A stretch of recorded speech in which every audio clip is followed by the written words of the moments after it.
Sebelum menonton video kali ini, jangan lupa klik tombol subscribe di bawah ini bagi yang belum subscribe, dan like video ini. Kemudian kalian juga bisa komen maupun share video ini ke teman-teman kalian.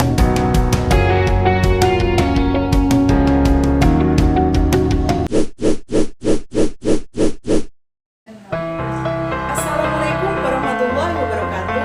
Perkenalkan, nama saya Laini Rasmaul Musa dari jurusan Ekonomi Syariah.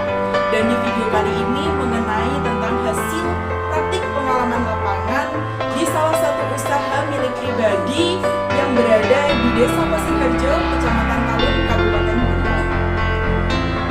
Salah satu usaha di bidang pertanian yaitu penjualan bibit pertanian yang siap tanam serta berbagai benih dan perlengkapan pertanian. Dari penelitian ini, saya dapat mengetahui informasi mengenai dampak pandemi COVID-19 terhadap perekonomian. Dari berbagai usaha milik masyarakat, salah satunya usaha bibit dan benih pertanian, terkena dampak dari penerapan kebijakan pandemi COVID-19. Untuk selengkapnya, silakan simak video berikut ini.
Dijadikan sebagai tempat praktik penelitian lapangan saya kali ini, yaitu usaha bibit dan benih pertanian di Desa Pasir Harjo, Kecamatan Talun, Kabupaten Blitar. Usaha ini tepatnya berada di selatan kantor Desa Pasir Harjo, kurang lebih 800 meter. Untuk lokasi penanaman bibit pertanian berada di timur jalan atau depan rumah Bapak Mujais dengan luas tanah mencapai 1 hektar. Untuk usaha toko pertanian yang menyediakan berbagai benih dan perlengkapan pertanian berada di utara rumah Bapak Mujais dengan luas toko sekitar 7 x 17 meter persegi, serta gudang untuk menaruh ketersediaan pupuk dengan luas sekitar 7 x 7 meter persegi.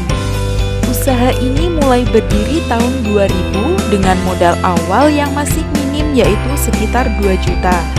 Dengan modal 2 juta, beliau mulai belajar pembudidayaan benih pada pertanian untuk menciptakan bibit yang unggul dan siap dipasarkan.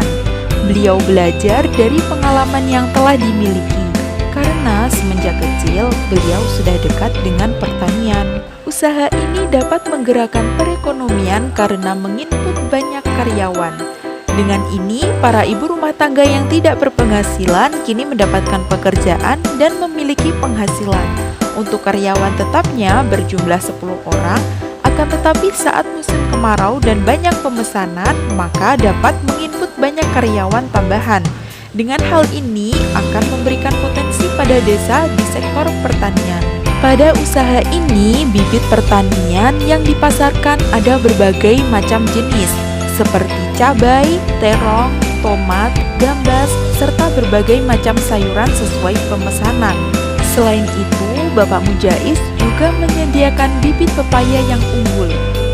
Pohon pepaya tersebut menghasilkan buah yang besar dan manis serta pohon yang tidak terlalu tinggi.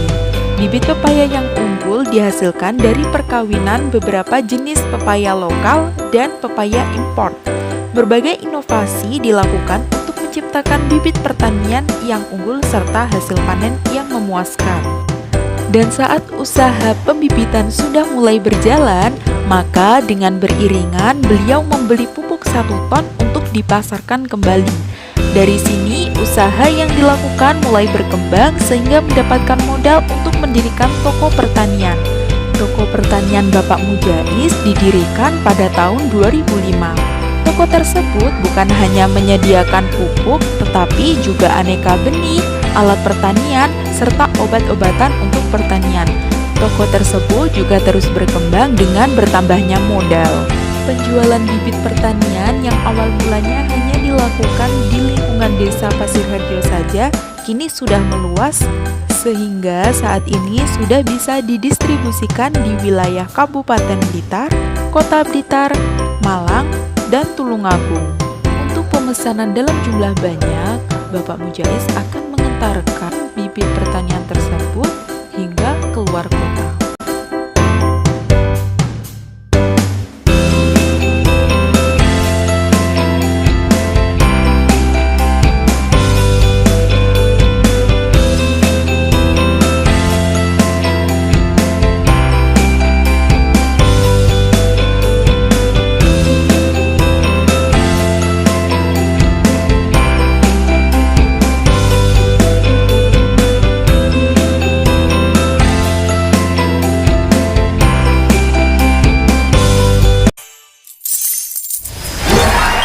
Dampak pandemi COVID-19 terhadap usaha. Pandemi COVID-19 yang berlangsung di Indonesia semenjak bulan Maret 2020 memberikan dampak yang besar di berbagai sektor, khususnya perekonomian.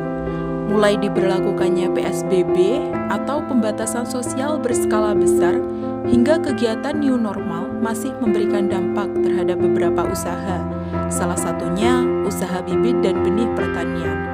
Usaha penjualan bibit dari berbagai sayuran, benih-benih pertanian, serta perlengkapan kebutuhan para petani seperti pupuk dan alat-alat pertanian. Salah satu usaha yang bergerak di bidang pertanian milik Bapak Mujais yang bertempat di Desa Pasir Harjo, Kecamatan Talun, Kabupaten Blitar.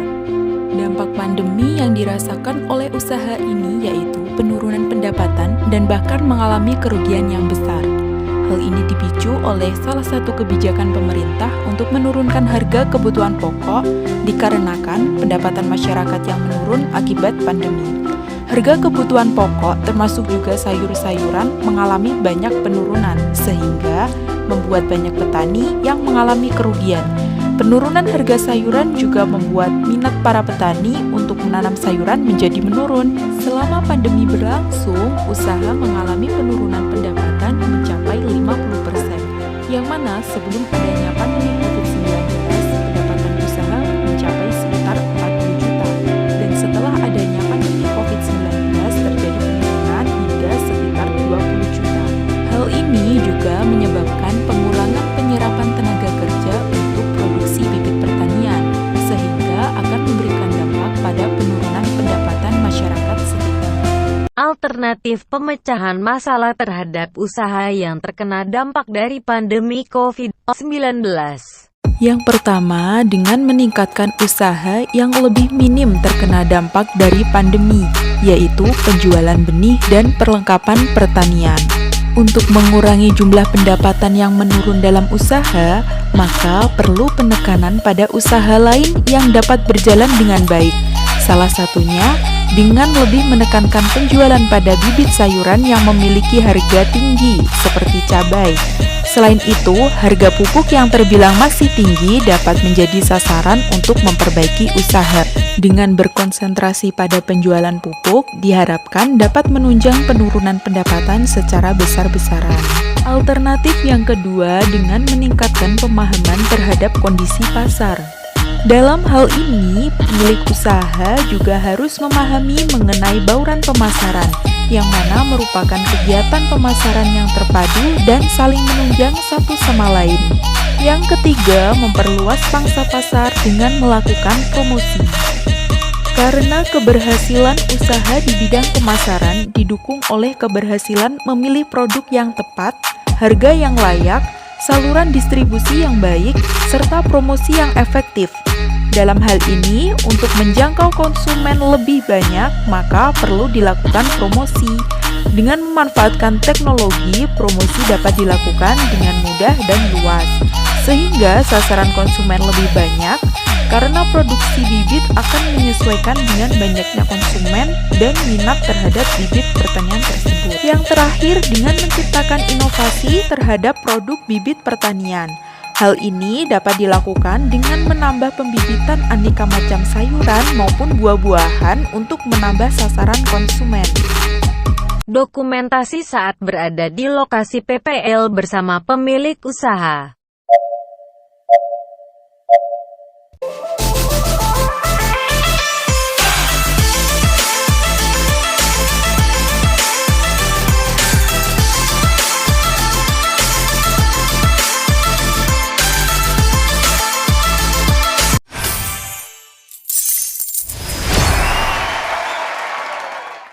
Terima kasih telah menonton video ini sampai akhir.